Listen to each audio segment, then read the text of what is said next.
Assalamualaikum warahmatullahi wabarakatuh. Jumpa lagi hari ini bersama saya Yasi Apranita di podcast ITB Selma Dempo. Hari ini kita kedatangan seorang narasumber ataupun bintang tamu, yaitu dekan dari Fakultas Ilmu Komputer, Bapak Medi Triawan MKo. Selamat pagi, Pak. Ya, selamat pagi Bu Yosi. Ya, menjelang siang ya. Alhamdulillah. Menjelang siang ya. Apa kabar nih Pak, sehat?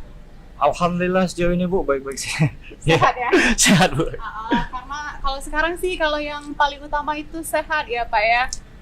Benar nggak tuh? Iya benar, apalagi kita pada masa pandemi ini kesehatan itu paling penting lah supaya kita bisa beraktivitas. Apalagi kita ini berkecimpung di dunia akademisi ya saat ini. Jadi kesehatan itu menjadi prioritas lah nomor satu supaya kita bisa beraktivitas. Iya sih, kalau sekarang di masa pandemi kan kesehatan itu yang paling penting. Karena ada katanya pepatah tuh Pak, kalau kita lagi sehat, kita bisa bermimpi banyak hal. Katanya itu Pak. Terus kalau kita lagi sakit, kita cuma bisa bermimpi satu hal, yaitu untuk sehat. Jadi buat teman-teman semua, sahabat LD harus tetap jaga kesehatan dimanapun kalian berada. Sesuai tema kita hari ini Pak, kita akan membahas tentang Fakultas Ilmu Komputer. Iya. Jadi Bapak sebagai dekan ya, Pak D ya, kalau kita akrabnya di sini manggilnya Pak D di Hilkom. Mungkin calon mahasiswa di sana ataupun sahabat LD yang belum tahu tentang Fakultas Ilmu Komputer itu, bisa dijelasin kan Pak, Fakultas Ilmu Komputer itu apa sih? Oh iya, baik. Jadi berbicara tentang ilmu komputer, sebenarnya ilmu komputer di Indonesia ini sangat luas sebenarnya kalau kita ingin berbicara mengenai ilmu komputer. Jadi banyak sekali pilihan-pilihan prodi khususnya di Indonesia ini. Jadi kita tarik dulu secara histori mungkin Ibu ya. Boleh. Jadi secara histori itu rata-rata universitas di Indonesia itu untuk bidang ilmu komputer itu mengadopsi mungkin dari International Computing Curricula tahun 2005. Jadi ada beberapa sih bidang ilmu komputer itu secara umum berdasarkan hal tersebut. Jadi ada yang namanya computing engineering, ada yang namanya computer science, ada yang namanya ilmu teknologi, ada yang namanya sistem informasi, dan ada yang namanya software engineering. Nah, terkhusus di kita ITB Selma Dempo, alhamdulillah di Fakultas Ilmu Komputer itu ada dua sebenarnya program studi. Yang pertama itu jenjang diploma 3, yaitu manajemen informatika dan teknologi sistem informasi, dan kedua-duanya tersebut masuk ke ranah dari sistem informasi. Jadi itu Ya, gitu. secara story lah. Jadi ilmu komputer itu di semua kampus Pak, di seluruh Indonesia ini hampir semuanya ada ya. Hampir semuanya ya, mungkin dari ada beberapa di universitas di Indonesia ini ya memang untuk bidang ilmu komputernya sudah banyak prodi, tetapi terkhusus di ITB Selma Dempo sendiri itu cuman ada 2 prodi, ya MI tadi untuk jenjang diploma 3 dan kebetulan ada SI untuk jenjang strata 1. Dan kebetulan Ibu Yosi juga kan alumni dari diploma 3, luar biasa Bu. Alumni manajemen informatika. Iya. Dulu juga pernah diajari oleh Bapak kan sebagai dosen. Ya luar biasa Bu ya, pengalaman ketika di bangku kuliah dan akhirnya alhamdulillah bisa diterapkan di dunia pendidikan ya. Sama-sama merasakan jadi teman sejawat, kira-kira seperti ini Bu ya. Sekarang udah menjadi rekan kerja gitu. Iya, sudah jadi rekan kerja. Kembali ke topik tentang ilmu komputer. Kalau menurut Bapak nih di era 4.0, apalagi sekarang mau ke 5.0, gimana tuh pentingnya, seberapa penting menurut Bapak tentang teknologi informasi saat ini di era sekarang? Baik, jadi kalau kita lihat dari perkembangan saat ini, apalagi sudah memasuki era 4.0 ya, industri 4.0 ini, apalagi ada rencana untuk pengembangan ke industri 5.0. Jadi memang seluruh aktivitas yang ada saat ini memang tidak lepas dari pengaruh dan pengembangan dari teknologi informasi itu sendiri, Bu. Jadi mau tidak mau kita harus beradaptasi dengan era perkembangan zaman seperti itu. Kalau tidak ya memang tidak dipungkiri kita akan lebih ketinggalan terhadap informasi-informasi yang serta peluang-peluang yang nanti kita bisa kembangkan ke depannya seperti itu. Iya sih, kalau dilihat di zaman sekarang ini apa sih yang Iya. nggak menggunakan teknologi kan? Iya. Dari kita bangun tidur sudah menggunakan teknologi, terus sampai kita tidur lagi juga semuanya berhubungan dengan teknologi kan Iya. Pak ya? Mungkin zaman sekarang ini sebelum tidur pegang handphone, bangun tidur yang dicari pertama sekali ya handphone, Bu ya mungkin ya. Yaitu karena kenapa? Istilahnya itu pengaruh dari teknologi ini sungguh luar biasa lah kepada masyarakat sebenarnya.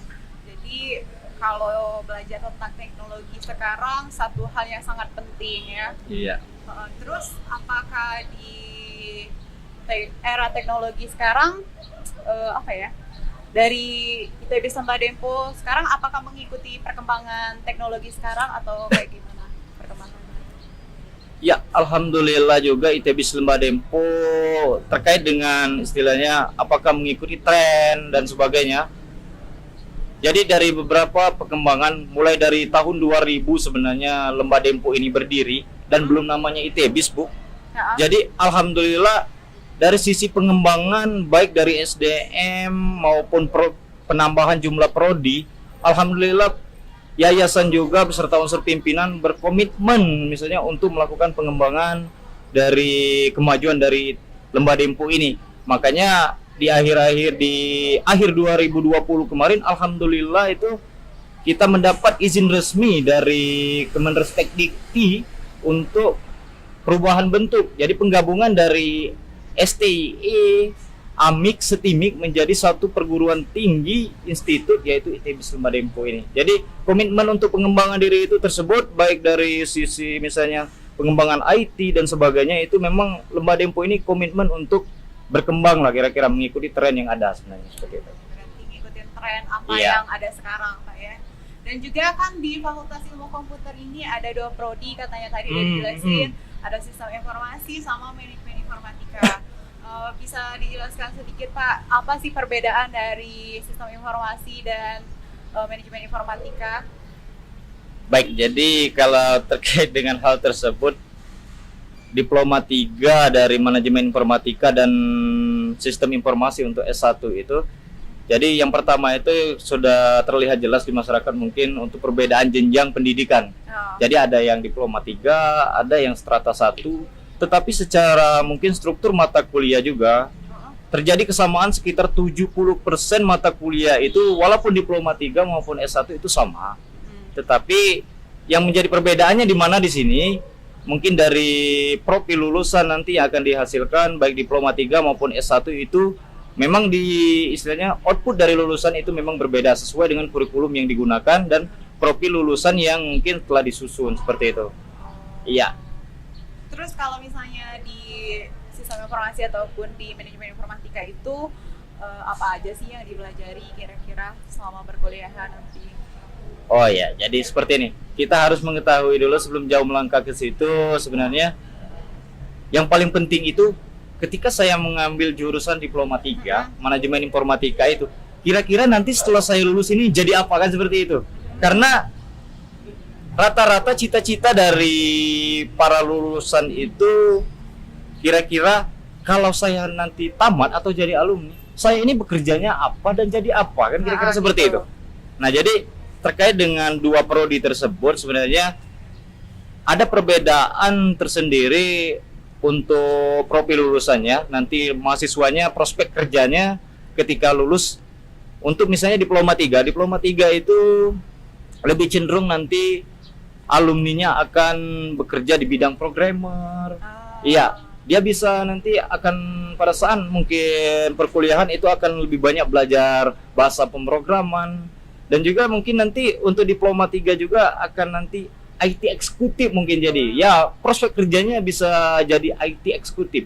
Nanti artinya apa? IT eksekutif itu memastikan istilahnya jalannya suatu sistem dalam organisasi. Jadi berjalan dan sudah benarnya istilahnya efisiennya sistem itu berjalan dalam organisasi. Nah, ini adalah tugas dari lulusan dari manajemen informatika. Kalau Nah, sistem informasi itu Pak? ya, terkait dengan sistem informasi misalnya. Jadi sistem informasi itu yang dipelajari pada kurikulumnya itu lebih banyak menggabungkan antara mata kuliah atau namanya bidang ilmu, bisnis dan manajemen. Nah, itu sebenarnya untuk kebutuhan dari suatu organisasi. Nah, maka dari itu nanti apa namanya lulusan dari sistem informasi juga nanti prospek kerjanya bisa jadi seorang sistem analis. Karena tugasnya seperti ini, Bu, yang menjadi pembeda poin yang paling penting itu antara lulusan diploma 3 dan sistem informasi. Kalau misalnya sistem informasi itu tugasnya merancang sistem dalam suatu organisasi. Dan yang membuat programnya adalah lulusan dari diploma 3. Jadi nanti prospek kerjanya itu bisa digabungkan, misalnya yang mendesain sistemnya adalah orang SI dan kelanjutannya nanti yang membangun programnya adalah orang diploma 3. Ya, jadi itu yang mungkin itu untuk prospek kerja untuk SI. Dan juga ada lagi selain itu untuk lulusan sistem informasi juga secara peluang kerja itu bisa jadi web developer. Jadi bisa apa namanya mengembangkan sistem. Ya, jadi bisa jadi konsultan IT juga bisa di situ. Jadi lulusan diploma 3 untuk manajemen informatika maupun sistem informasi jenjang S1 itu sama-sama memiliki peluang yang cukup besar di dunia kerja. Kalau sekarang bisa dibilang perusahaan mana gitu yang nggak punya website Pak ya? Itu yang paling basic yang dipelajari sama lulusan manajemen informatika ataupun sistem informasi pasti membuat sebuah website. Dan di mana aja pasti setiap perusahaan pasti punya website kayaknya Pak ya, kecuali perusahaan yang mungkin agak kecil gitu kan. Di seluruh Indonesia ini pasti ada websitenya. Jadi pastinya peluang untuk lulusan dari manajemen informatika ataupun sistem informasi pasti terbuka luas. Ya, jadi sebenarnya seperti ini Ibu Yosi. Makanya sering mungkin Ibu Yosi pernah ingat ketika saya sharing ilmu mungkin di dalam kelas.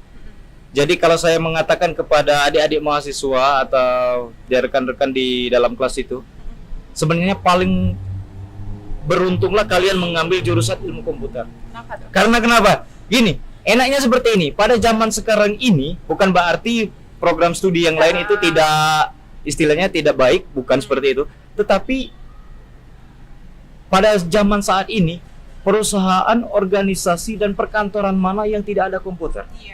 Jadi artinya apa? Prospek kerja kita nanti ada di setiap unit organisasi yang ada di masyarakat. Jadi kita di perkantoran, walaupun di rumah sakit, misalnya kita anggap seperti itu, di sana pasti ada komputer. Artinya ada tempat kita untuk istilahnya mengimplementasikan ilmu yang kita dapat selama bangku perkuliahan tadi. Sebenarnya seperti itu. Enak jadi apa namanya kuliah ambil jurusan ilmu komputer ini sebenarnya. Terus kalau basic dari yang dipelajari dari manajemen informatika sama SI itu apa aja Pak? Kalau seingat aku dulu ya belajarnya kayak algoritma, terus apa lagi ya tentang apa ya data-data gitulah, struktur data. Kalau bisa dikasih ini nggak Pak sama yang mau kuliah di Akademi Sumber Info kira-kira ya, apa jadi aja yang dipelajari? Iya benar, Ibu Yosi mungkin juga sudah pernah pengalaman bagaimana atmosfernya ketika masih di bangku kuliah, Bu ya. Keseruan-keseruan apa sebenarnya yang kita dapatkan dan apa yang kita pelajari selama proses perkuliahan sebenarnya. Jadi asiknya seperti ini, Bu, ilmu komputer itu. Kalau kita misalnya belajar untuk diploma 3-nya, jadi itu lebih banyak ke arah praktikum. Karena diploma 3 itu memang terkhusus untuk perguruan tinggi vokasi. Jadi dia lebih banyak ke arah praktikum, baik belajar algoritma, bahasa pemrograman. Jadi lebih banyak nanti praktikumnya, praktikum di lab dan sebagainya. Dan berbedanya dengan istilahnya sistem informasi, memang lulusannya di profil lulusannya nanti mahasiswanya akan jadi sistem analis, mungkin lebih banyak kepada mata kuliah yang bersifat teori. Mungkin seperti itu. Iya, secara singkatnya ya. Masih kerasa gimana serunya dulu jadi mahasiswa Pak ya? Mahasiswa itu kalau dulu apa ya belajarnya asik karena lebih banyak praktek. Iya. Terus apa ya fasilitasnya banyak gitu kan, sering di lab jadinya. Kalau Ya lagi mungkin zaman Ibu Yosi dulu. Ya berapa Bu labnya Bu? Masih zaman Ibu Yosi dulu? masih 2 rasanya. Masih 2. Heeh. Dan alhamdulillah Bu sekarang ini karena kita ada sistem informasi juga. Jadi kelebihan dari sistem informasi juga Bu, karena dia jenjang S1. Jadi ada mata kuliah pilihan dan konsentrasi. Oh. Nah, disinilah asiknya untuk prodi tersebut. Ada mata kuliah pilihan dan konsentrasi itu yang mahasiswa nanti akan difokuskan ke apakah dia memilih konsentrasi ke e-commerce atau nanti dia pilih ke multimedia. Nah ini, Seru banget ya. Iya. Jadi kalau yang hobi berbisnis online misalnya, Ya. ya mungkin Ibu Yosi juga Sering hobi ya, belanja. berbisnis atau belanja online ya, kira-kira seperti itu. Nanti ada baiknya dia itu kita arahkan mahasiswanya untuk mengambil konsentrasi ke e-commerce. Nah, mungkin juga ada mahasiswa yang tertarik dengan animasi, multimedia dan sebagainya, editing video dan sebagainya. Nanti, iya, itu bisa diarahkan atau mungkin contohnya yang saat ini kita broadcast seperti ini. Nah, ini apa namanya mahasiswanya akan kita arahkan ke multimedia. Jadi, ya, mahasiswanya punya banyak pilihan tergantung minat dan bakatnya lah. Kira-kira alumni nanti atau minat mahasiswa itu sendiri nanti saya maunya jadi kemana atau mau belajar seperti apa, kira-kira seperti itu. Terus itu di semester berapa Pak? Bisa ada konsentrasinya itu? Kalau sebenarnya kalau untuk berdasarkan kurikulum juga mungkin lebih tepatnya yang Kaprodi SI yang istilahnya itu menjabarkan hal tersebut, tetapi secara garis besar pada kurikulum sistem informasi juga untuk mata kuliah konsentrasi itu sudah kita mulai pada semester 3. Jadi mahasiswa itu di semester awal pun itu sudah kita arahkan minatnya kemana, supaya nanti ketika menjadi alumni, mahasiswa yang bersangkutan itu sudah memiliki skill dan siap istilahnya itu untuk bersaing dan terjun ke dunia masyarakat dalam istilahnya mencari pekerjaan. Jadi siap bersaing karena minat bakat dan skill yang dimiliki oleh mahasiswa itu sudah kita asah dari semester bawah. Ya. Jadi kalau misalnya mereka sudah lulus dari ilmu komputer, apa saja kira-kira yang bisa didapatkan dari mereka setelah lulus nanti, setelah kuliah? Oke, jadi seperti yang kita bicarakan sebelumnya, Bu. Mungkin dari sisi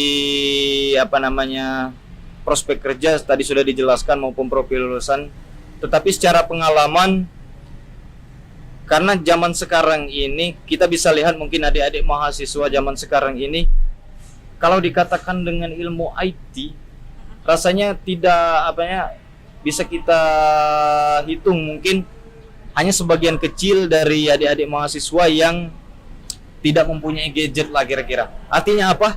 Nah, di situ secara tidak langsung mahasiswa juga sudah menggunakan IT. Nah, dari hal tersebut juga mungkin mahasiswa akan memperoleh pengalaman yang lebih ketika mereka sudah bergabung di Lembah Dempo ini, karena di ITB Lembah Dempo ini khususnya bidang ilmu komputer itu memang benar dipelajari istilahnya pengembangan dari ilmu IT itu sendiri. Ya. Pengalaman yang lebih lah kira-kira intinya yang akan didapatkan oleh mahasiswa yang bergabung di ITB Lembah Dempo ini. Oke. Terus kita ada kemarin udah sempat buka question and answer Pak ya, Iya. Q&A di sosmednya ITB Lembah Dempo, dan kita udah mendapatkan beberapa pertanyaan dari para netizen, bisa dibilang sahabat LD gitu. Ini pertanyaannya sendiri ada beberapa, mungkin kita bakal jawab sama Pak ya. Di sini ada yang nanya nih, katanya pepatah katanya kalau kita orang baik akan memperoleh jodoh yang baik juga. Terus kalau kita anak IT, apakah dapat jodoh anak IT juga Pak? Bisa dijawab? Iya, terkait dengan jodoh mungkin ya. Mungkin ada benarnya pepatah seperti itu, Bu ya. Karena kebetulan alhamdulillah juga mungkin pepatah itu berlaku untuk saya, Bu ya. Kenapa tuh Pak? Ya, jadi kebetulan istri saya juga orang IT, Bu. Jadi sesama IT. Nah, berdasarkan itu mungkin juga Bu pengalaman yang saya dapatkan. Tetapi terlepas dari jodoh mungkin ketentuan dari takdir, Bu ya. Jadi ya. Tetapi Bu, kalau sesama orang IT itu paling enak itu Saling komunikasinya lebih memahami Bu. Jadi komunikasi sesama orang IT itu lebih enak Bu. Jadi ketika kita ada misalnya ada pengembangan dari aplikasi software engineering lah seperti itu, kita akan apa namanya lebih mudah beradaptasi. Ketika oh ini aplikasi yang sedang booming yang dipakai untuk saling apa namanya berinteraksi sesama pasangan tadi. Jadi kita akan lebih mudah dan lebih Saling cepat ngerti memahami gitu iya. ya. Jadi ada penambahan aplikasi baru misalnya ada aplikasi A mungkin yang keluaran terbaru. Kita sudah familiar bisa saling menggunakan itu Bu. Jadi karena sesama IT tadi mungkin seperti itu Bu. Saling paham ya kalau bisa dibilang kalau Ya, ngobrol takut- itu nyambung. Iya, kayak seperti kalau itulah. sama anak IT. Dan juga mungkin itu atau mungkin Ibu Yosi juga ada pengalaman seperti itu ya. Kayaknya pernah juga ada. Jadi kalau sama anak IT itu lebih connect Pak kalau ngobrolnya gitu kan, saling paham. Kalau nanya-nanya gitu saling bisa berbagi informasi tentang teknologi. Ya koneksinya akan lebih cepat Bu ya seperti itu karena bandwidthnya juga terjaga Bu ya. Ya seperti itu. Kalau anak-anak IT memang seperti itu Bu. Kayak bicaranya pasti yang selalu kita hubungkan itu dengan ya ilmu IT lah kira-kira ilmu komputer lagi ya. Iya, ya seperti itulah Bu. Berarti sudah terjawab ya buat yang nanya soal pepatah Iya. anak IT dengan anak IT. Lanjut ke pertanyaan kedua, katanya salah nggak sih kalau cewek itu ambil jurusan komputer, Pak? Sebenarnya kalau mau dikatakan salah pada saat zaman seperti ini juga, perkembangan era sekarang ini, kalau mau kita katakan salah itu salahnya di mana? Kan kira-kira seperti itu pertanyaannya. Kalau kita balik ya. Tetapi secara garis juga mungkin kita ambil kesimpulan atau mungkin kita ambil secara garis besarnya. Wanita itu juga jangan terlalu ketinggalan zaman. Nah, ini dia. Karena sekarang lebih pintar Iya. tentang IT cewek. Apalagi kalau misalnya kita tarik dari sejarah Bu, Kartini pada saat itu ikut zaman perjuangan.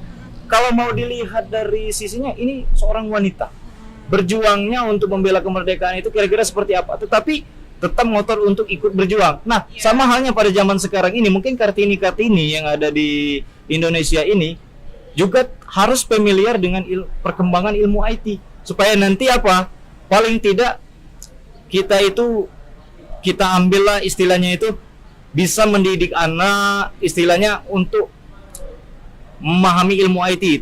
Tetapi di samping itu kalau mungkin yang sudah berkeluarga nanti Ibu Yosi mungkin sudah berkeluarga, ketika anaknya nanti misalnya menggunakan IT, jadi kita itu bisa istilahnya sharing ilmu terhadap anak di samping kita membatasi hal-hal yang mungkin tidak pantas untuk dipelajari ya, negatif dari sisi negatif ilmu IT juga kan. Jadi penting juga orang tua harus mengetahui hal tersebut supaya nanti istilahnya itu bisa memahami pengembangan dari masyarakat juga, pergaulan juga, dan juga mungkin di lingkungan keluarga juga. Jadi banyak sekali. Jadi kalau soal ini dikatakan apakah wanita itu salah, ya kalau menurut saya pribadi ya tidak ada yang salah. Banyak, karena juga malah menurut saya pribadi juga seorang wanita juga penting Bu mempelajari ilmu IT tersebut. Iya, mungkin seperti itu ya. Jawabannya Pak ya, berarti nggak ada yang salah Iya. dengan cewek yang mau mempelajari ilmu IT. Jadi cewek-cewek yang mau daftar di ITB Depo jurusan Sistem Informasi sama Informatika boleh banget. Iya, boleh banget. Jadi banyak sekali yang zaman saat ini itu orang-orang IT khususnya yang cewek-cewek itu sudah banyak yang terjun ke lapangan, tetapi basicnya juga orang ilmu IT. Seperti itu. Ini lanjut ada pertanyaan yang sangat menarik gitu ya. Ya. Dari salah satu dosen kita nih. Terus katanya apa program dari Pak Dekan untuk kemajuan Fakultas Ilmu Komputer? Oke, baik. Jadi bicara nanti, nah ini berbicara mengenai mungkin lebih cenderungnya ke tugas dan fungsinya Bu ya, kira-kira selaku Dekan Fakultas Ilmu Komputer nanti terhadap dua prodi baik itu Diploma 3 maupun Sistem Informasi nanti ke depan seperti apa. Jadi insya Allah kita akan selalu berusaha Bu memberikan yang terbaik lah bagi masyarakat juga, karena dunia pendidikan ini tidak lepas dari tridharma perguruan tinggi, baik itu pendidikan, penelitian dan pengabdian pada masyarakat. Kalau mungkin pendidikan yang itu dilakukan pada saat kita proses belajar di kelas, penelitian dalam bentuk tugas akhir maupun skripsi, dan yang paling penting itu pengabdian pada masyarakat juga kepada bentuk pengabdian pada masyarakat dari perguruan tinggi nanti. Nah, untuk itu nanti kita akan selalu berusaha bagaimana kedua program studi ini menjawab tantangan dan dari era yang saat ini. Khususnya di Kota Pagar Alam dan sekitarnya, mungkin nanti kita akan berusaha mengembangkan prospek-prospek apa yang ada di Kota Pagar Alam dengan penggabungan dari ilmu IT. Mungkin dari aset wisata untuk saat ini. Kota Pagar Alam terkenal dengan aset wisatanya. Nah, nanti kita akan berusaha kalau memungkinkan pemerintah Kota Pagar Alam juga, kita akan bisa saling sharing ilmu bagaimana nanti mempromosikan dari wisata Kota Pagar Alam ini. Tetapi dengan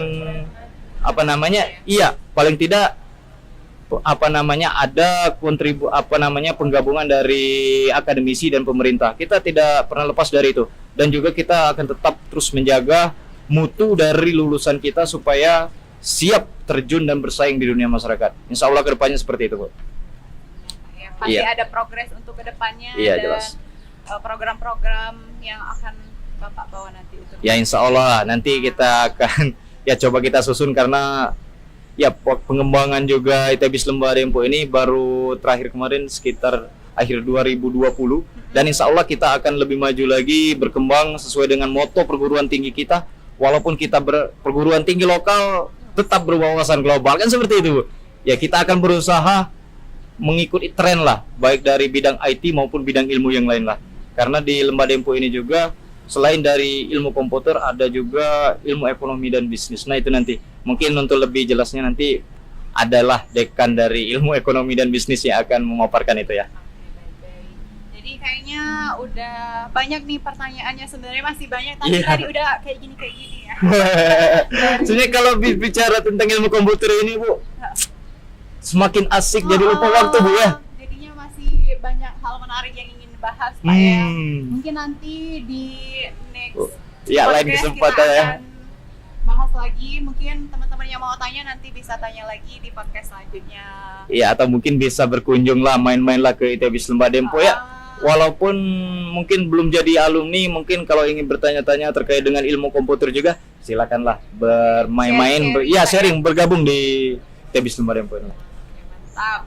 Jadi itu aja podcast kita hari ini bersama Dekan Fakultas Ilmu Komputer, Bapak Medi. Terima kasih banyak Pak atas informasinya, terus wawasan-wawasan yang pengalaman yang dibagikan tadi. Sampai jumpa lagi di next podcast ITB Lembah Dempo. Kami ucapkan terima kasih. Wassalamualaikum warahmatullahi wabarakatuh. Waalaikumsalam warahmatullahi wabarakatuh.